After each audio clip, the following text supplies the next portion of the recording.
Mas dentro da farmácia hospitalar, esse avanço ele vem também assim forte, a questão da robotização, né, dentro da farmácia hospitalar? Vem forte, mas assim, aí eu vou lhe dar uma visão e ela não é uma visão, obviamente, do tipo a mais esperançosa possível, né? Em que aspecto, na verdade? A minha opinião é que se o farmacêutico não focar naquilo que de fato é importante para tudo isso, que é o paciente, pode-se correr risco de que todo esse processo acabe por diminuir a oportunidade. Se eu tenho uma visão a longo prazo de que o foco da minha atuação é o paciente e suas necessidades clínicas e como eu devo atendê-las, eu não vejo como a gente perder para esse tipo de processo mais informatizado e robotizado.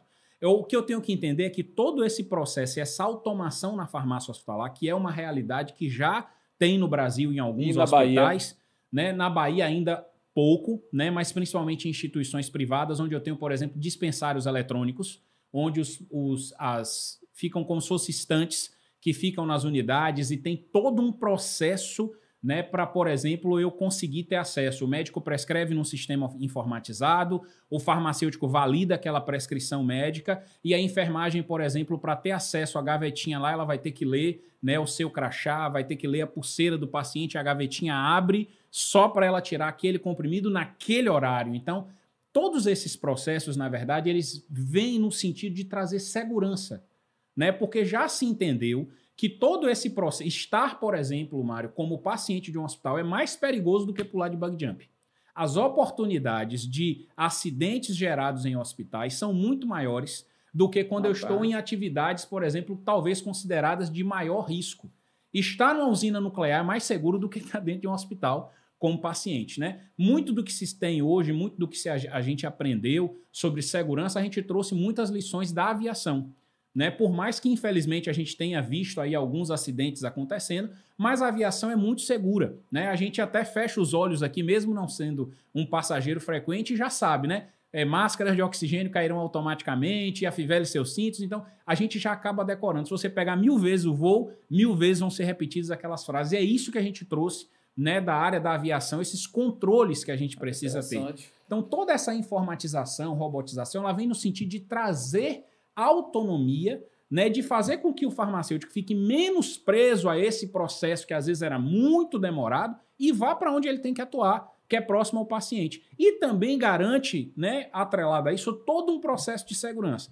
Imagine só, voltando ao exemplo anterior do fracionamento, né, há um tempo atrás eu teria que pegar lá 5.000 comprimidos de dipirona, que é o consumo, sei lá, mensal de um determinado hospital, cortar aquilo na mão, botar uma etiqueta, né? Olha como isso é delongado. Hoje uma máquina faz isso em 1 hora e meia, com todo um processamento de informação que traz segurança ao processo, né? Com uma nova identificação, se eu quiser eu coloco diversas informações no rótulo daquele produto, né, que chamem a atenção da enfermagem antes do ato de administração, né, e que tragam símbolos e informações para poder chamar a atenção de que aquilo é um medicamento, por exemplo, potencialmente perigoso, né? É óbvio que não sei se todo mundo sabe, mas um medicamento potencialmente perigoso é aquele cujo resultado pode trazer um dano maior à saúde, né? Então a gente tem aí os anticoagulantes, os opiáceos, então é uma classe de medicamentos que requer um pouco mais de atenção, né? E processos diferenciados dentro da cadeia de distribuição na farmácia hospitalar.